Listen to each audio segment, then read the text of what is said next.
talk just now. Hello, gorgeous. We were talking about, time blocking your day and taking a risk on yourself. And most people are afraid to take risk on themselves. And so we've got to do a better job of saying, you know what, it is what it is. And we're not trying to be perfect. You're not trying to be perfect. You're trying to have some type of progress in your business. So practice does not make perfect. Practice makes progress. So yes, I'm Jerisha Wiggins. Hey, Instagram should say, what do you do? I'm Jerisha Wiggins, motivational speaker, radio personality, and business coach in a direct sales business. And I help people start a business in my personal organization. I am developing 100 online leaders to do what I do. I also help all of you. It doesn't matter to me what type of business you have. I don't speak company. I don't speak product names. I speak people. So you're my people. You're the pretty people. So it doesn't matter what you sell, lotions, potions, pots, pans. I don't care. I help you build your business online and offline. So I create what I call double threats. So if you want to be a double threat, hashtag double threats. Hi, Jerusha. Oh, Yvonne is in the building. Hello, Yvonne. And so that's what we were discussing is taking more risk on yourself. And they were learning my system in time blocking.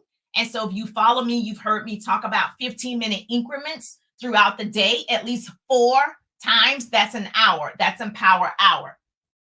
It's going down today. Okay, it's going down today. It's Friday. Yvonne said it's going down today. And so a young lady was saying that she has to time block an hour. So whatever really works for you, I truly believe if you've heard any top producer, you've heard people say the timer works because you are on a timer at your job. You have 8 hours to do this job. Somehow you manage to get it done in 8 hours, right? So your subconscious mind has this program where it's like, I have to complete this task in X amount of time. And so that also should be a part of building your business. And so if I were you, I would go to Walmart or wherever, Target, and get a true timer, like, the one for the kitchen, the tick, tick, tick. Yes, you could use your phone, right? People like, well, I can use my phone, but I'm going to tell you what happens on the phone. That means you turn off your notifications on the phone. That means you turn off all distractions on the phone so you can concentrate and put that timer in front of you. That means you have another phone. And so because I'm using my phone, I got 3 phones, but I like the fact that it's ticking. And it's something about it speeds up. I'm telling you, it speeds up your momentum. There's something, your adrenaline starts pumping in because you're on a 15-minute timer. And if yours is 30 minutes, great. Yours is 30 minutes. But what I found is people who do it longer, somehow they get distracted. A parent calls, your son comes in the room, your husband needs something. There's a distraction in that hour that you're not actually doing an income producing activity unless you close the door and for that hour you are focused.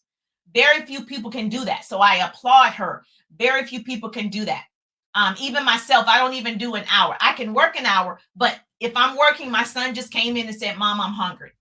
Right then, I'm not working right then because then I stop and I say, put some chicken nuggets in the air fryer and then put some French fries in the air fryer. I'm not working.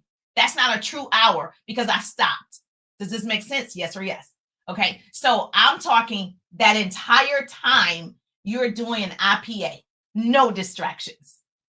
And so it helps me throughout the day to like time block and you do it whatever fits right for you.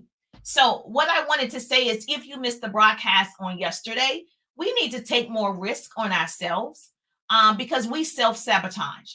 And if you missed my broadcast, I talked about the reason why you don't want to time block or the reason why you're not doing the actual income producing activity. Number 1, write this down. You want to avoid pain. It's called avoidance of pain. I can stop right there. That's what happens. Oh, it doesn't feel good to do a TikTok. You're avoiding it. It doesn't feel good to prospect 10 new people every day. So you're avoiding it. It doesn't feel good, to, do your stories or whatever you want to do or follow up with a customer. It doesn't feel good. So you're avoiding the actual thing that will make you money.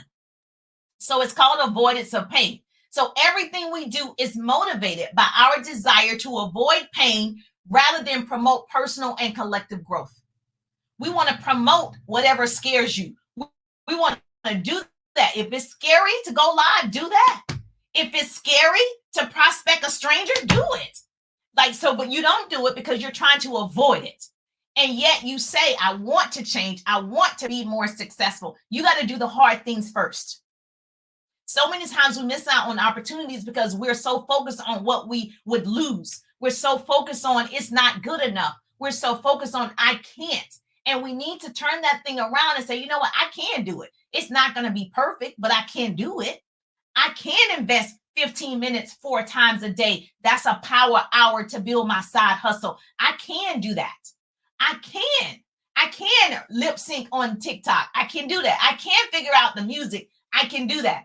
I uploaded a story. You know, you have stories on TikTok now. I uploaded a story about an hour ago and I forgot to put the music behind the story. I was like, oh, that's a little bonus tip. I was like, oh, I wanted to put the music behind the story, but it's over now. I can't edit it. It's a done deal. Next. So you don't want to ponder on the things that you can't change and stop making that a reason why you don't go to the next thing. And really all that is scarcity mentality.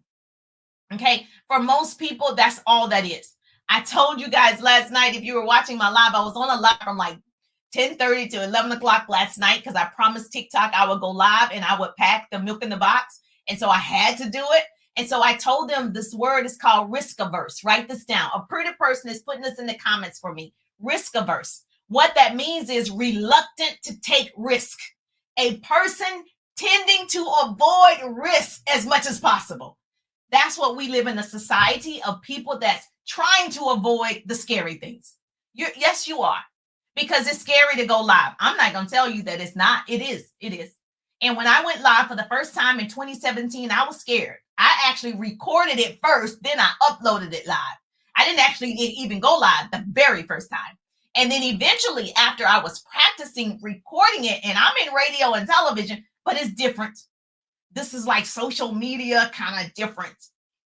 And so I recorded it several times. Okay, different motivations that I wanted to share. And then I noticed, people are liking this. Oh, I might have something. And so eventually I pressed the live button, the actual live button. And I said, okay, let's just practice. I created my business page. If you follow me every Tuesday at 1:30, I said, this is where I'm going to practice. This is where I'm going to start. And I'm going to share what I know for sure. So that's what you have to do. Do the scary things first. Do the hard things first. If you do the hard things now, life will be easy. If you avoid the hard things, life is going to be hard. It's hard. So risk averse. So we are risk averse because we are obsessed with seeking security in an uncertain world. Your job is not certain. It's not. You see what happened with the pandemic? Nothing you're doing with a job is for sure. It's guaranteed. It's not. Life is unpredictable. Most people work so hard to save some money, and what they've earned, they're saving, and they think that's their security. You better put that money to work for you. Money is always moving. Your money needs to be moving. It needs to be working for you. Okay, I call it pillow profit. If you want to change your financial situation, you have to invest the money you are saving. You have to invest. So I'm not going to give you financial advice. Go find somebody who can give you that. But you need to find somebody that your money is not just sitting there. I'm saving it. Girl, you can make more money when it's moving because it's always moving.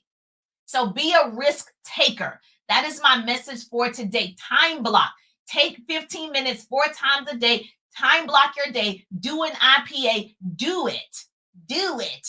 Do it. Do it. Do it. Yes, I'm crazy enough. I'm foolish enough to be a risk taker. I'm that person. Like, what you want to do? Let's do it. Because we're not going to be able to change the things that are already going to happen. Just like Ukraine, unfortunately, with all the things that are happening with them, we can't change that, right? So, true time block your day. Yes, we can't.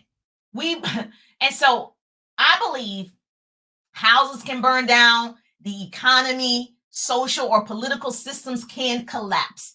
The government can shut down. The world can shut down because of a disease or whatever. Many lives were affected by that. I didn't realize like 80-90% of people were affected like they were during the pandemic.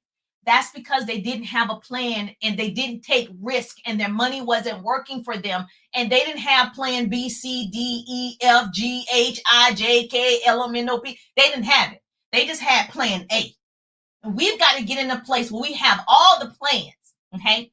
And I know some of my believers are going to say, but God is in control. Yes. And God gives you wisdom. Let's do that part too. Yes, he is. He is going to provide, but he also gives you wisdom. And so I don't like when people just use that. Listen, this is free information. Start implementing. Get an app that helps you time block. Carve out your day. Start doing it. Invest in yourself. Take a risk. Do it. Take a risk. If I got risk takers on here, say, Jerusha, you speaking my language. Say you are a risk taker. Put that risk taker in the chat. I'm a risk taker. Let's do it. Okay, you want to invest in that? Okay, how much is it going to cost? Let's invest in that. And somebody's going to say, well, it's scary. Girl, everything's scary. When you got married, it was scary. When you had your first child, it was scary. When you did whatever, got your first job, it was scary. When you started driving at 15, 16 years old, it was scary. Everything's scary at first until you do it.